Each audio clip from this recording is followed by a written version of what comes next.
What's up, everybody? This is Fred Ward coming to you again for another Count Time Now podcast episode. And I'm really just thinking about 2025. 2025 was very interesting, but there was a lot of things that we can celebrate in 2025. We had Count Time Now convening, where over 500 people showed up to that convening. That convening was it was huge, and it was more focused on, time to be counted, because we know it's like 2 million people directly impacted in Ohio, and there's a lot of barriers that people that's directly impacted still face, and it's important to be able to create the type of community, right, and landing space for individuals to be able to like have a shared co-op space, right, to talk about the things they care about and actually work on how to actually fix some of the problems that they face. So I'm really excited about that Countdown convening. We're going to do some really exciting stuff this year as we expand the model of Countdown into the film movement. A lot of people know about the film movement already, but the film movement is actually where we connect directly impacted folks, or we redefine for individuals what directly impacted is. And in a lot of our podcasts, we kind of highlighted that to be directly impacted is more than just you have a felony or you have a criminal record. No, directly impacted for us mean that there are family members, friends, daughters, sons, that have suffered, right, and carried the burden, right, of even your conviction, whether they helping you take care of your kids, helping you financially, whether they watching your kids or taking care of them while you're gone. Or when you come home, because you got so many barriers you face, they kind of your support group to like keep you inspired and hopeful in your transition home. And we also realized that a lot of folks that have been putting in that type of work didn't have a place to really share their voice, right? Or felt that they had a voice to even explain the things they go through. We done had mothers, we had interviews with mothers was on the podcast, and they was talking about how they felt when their child ended up, getting locked up, and the newspaper clippings and all the stuff that they had to go through at church, in their neighborhoods, amongst their friends, right? The shame, right? The letdown, questioning themselves about whether or not, they did a good job as a parent. These were some very impactful conversations, some that we never thought about. So we're excited about that. We also had some legislation passed. I want to give a special shout out to Kim Jordan, that did 35 and a half years incarcerated for something she didn't do, but, based on being young and in love, made some decisions that actually cost her so much of her family, herself. Imagine doing all that time and being able to come home within 2 years of being home and be able to go to the State House and talk to legislators about why women in prison need hygiene products and they shouldn't have to, be limited on how many showers they can take when they're going through their menstrual cycle, right? That legislation actually passed, right? Which is a testimony that sometimes you need real people telling real stories to legislators so that they can bring it home and really understand that this ain't just policy that you're writing, but it actually affect people's lives, daily lives. So I want to really give a shout out to Kim for lifting that and taking time out of her busy day to go down to give testimony, right, and fight, and the BFO staff and other allies of ours from writing letters to legislators and even people who championed it. We had state reps that championed that bill. So, that was something that actually shows that if you participate and activate, you can actually make something happen. And there's a whole lot of more policies that we need to focus on that still ain't right, that still don't make sense. We still fighting collateral sanctions because we know people that committed a crime early on in their life, and they done changed their life, transformed their way of thinking and living in the world, moved away from criminality, but they still suffer the barriers of collateral sanctions and collateral consequences. We starting to reframe that to permanent consequences, right, and permanent punishments because they last forever. So that's something that we tried to share on the podcast last year to really like get people to thinking about it. Yeah, because a lot of people don't think about it. A lot of people that experience it, they actually just think like, it is what it is. It's just how the world is. But no, that ain't true. It ain't how the world is. It's people who create the world, and sometimes they create the world in a very inequitable way, right? And so I think it's our responsibility to actually do the acts and create the actions to change that, so that we have a world that we want to live in and leave behind, right? And some other things, that we did. A lot of people don't know. We gotta do better about getting our information out. We convened about 147 people in the Glenville area around this concept. How do you turn a neighborhood into a community, right? And so what we did was we asked everybody a series of questions, like what would you like to see changed in your neighborhood to actually make it feel like a community.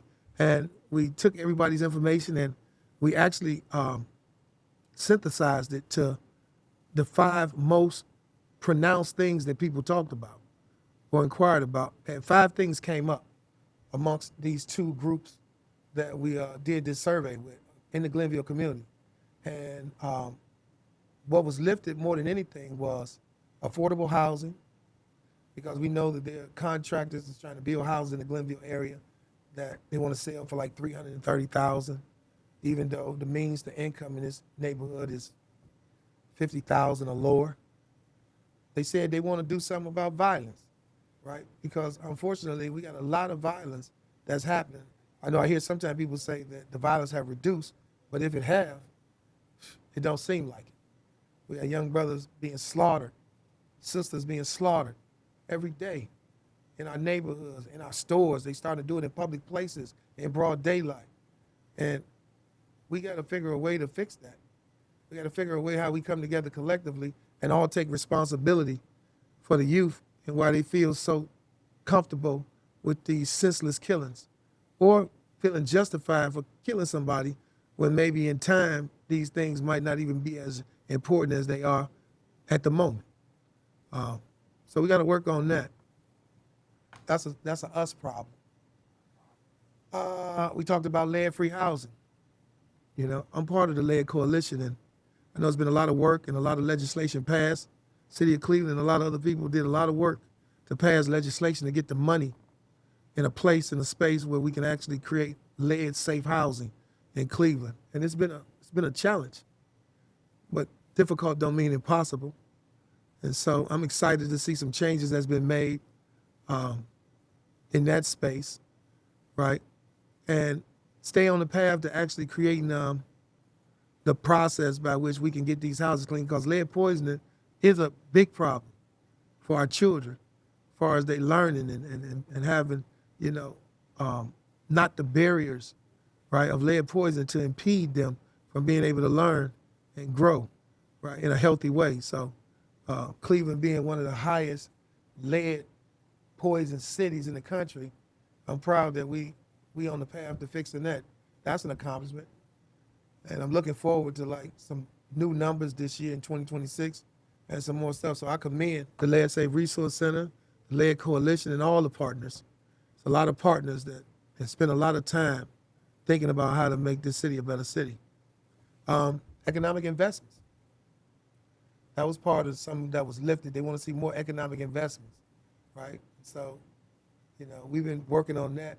I want to highlight Ray Smith, Ray Money. He got a very, very unique and brilliant concept down there on Superior called ZAV 27. And he created for like a lot of athletes and people who want to like do their own content. He done expanded it to like a podcast where you're getting like real stories from real people. I had the pleasure of going there and listening to Mr. Football and let him tell his story. An amazing story. He got a documentary too.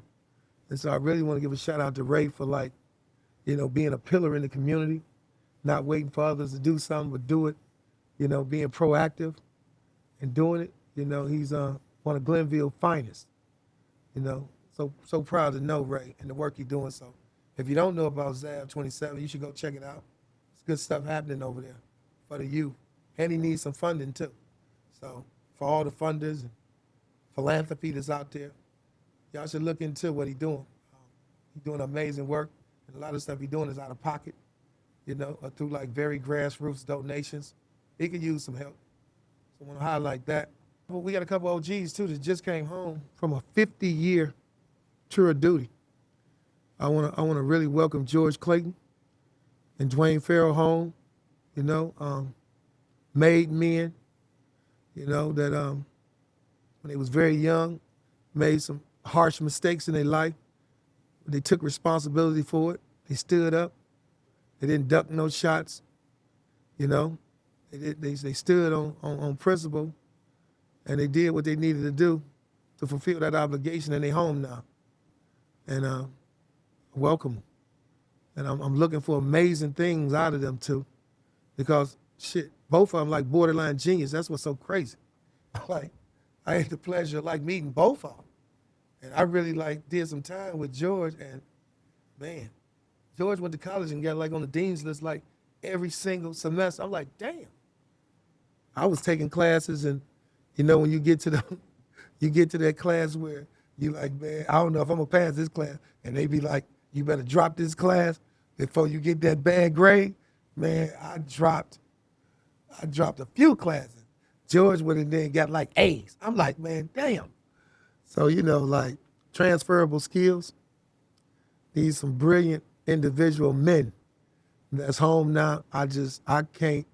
And the testimonies, let me just talk about, you know, I've been on 27 years, so, you know, a lot of other brothers that come home, they talk about how these two poured into them and like really gave them positive, you know, input, you know, and challenged them when they had some negative thinking going on while they was doing their bit.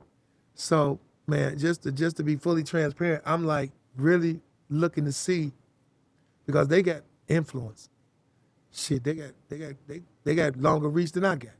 You know, how will they continue to like lift up, right, and get these brothers accountable and responsible to like the things that they should be.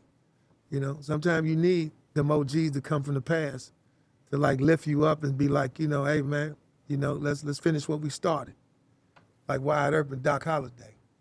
So I want to just really like, you know, with the purest of intentions, welcome them home and wish them the best and fulfillment, you know, in their journey, you know, that they about to embark on. You know, yeah, and well, shit, we even started the podcast this year too, like Count Time Now, you know, Count Time Now, right? And for those that know, they know exactly what that sound means. It's funny because I don't care if you're in another state, you know, when people hear that, regular folks don't know, but fed and state all over the country, they got certain times they count you. Right? Count time is a very real thing in institutions, right? And we wanted to make this podcast because we feel that now, in the reality of how the world is, it's time for us to be counted. It's time for us to stand up and be counted for what matters to us, right? Beyond, you understand, our, you know, I like him, I don't like her. You know, I don't rock with him, I don't rock with her. Hey, I get it. But like the Game of Thrones, when you had the army of the dead, and you had an enemy that, you understand, none of y'all could defeat on your own, collateral sanctions and collateral consequences is that army of the dead. And without us all coming together collectively and registering the vote as a strategy, we're going to remain in a perpetual, right, punishment, right? And so I think we should fix it.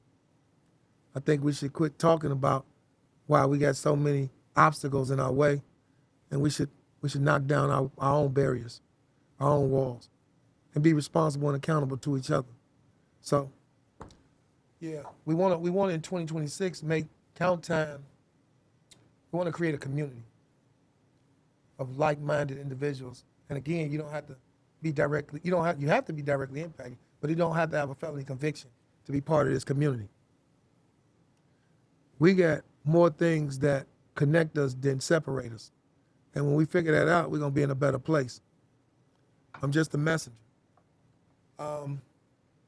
Also, I wanna really talk about what happened this past year with the Lynch amongst us. That was a play.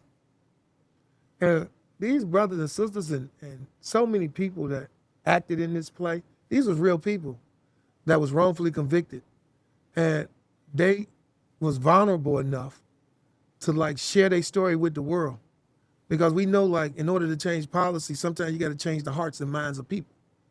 And so they was deliberate, right, in like recreating these stories, these real stories of sacrifice and loss and the corruption of the criminal justice system and these prosecutors, and why we need qualified immunity gone. Because we got corrupt, they all ain't corrupt, yeah, we know that, but we got corrupt ones in there.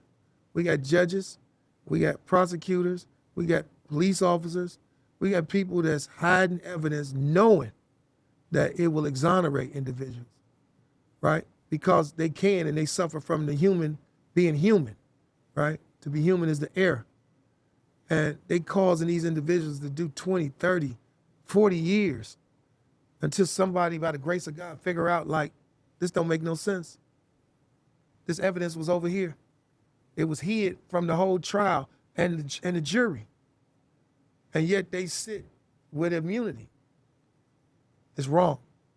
And I want to really like thank and admire the brothers and sisters and all the people that acted in the play to really share this play across the state of Ohio. I'm sure it's going to probably go to other states because it's wrongfully convicted everywhere.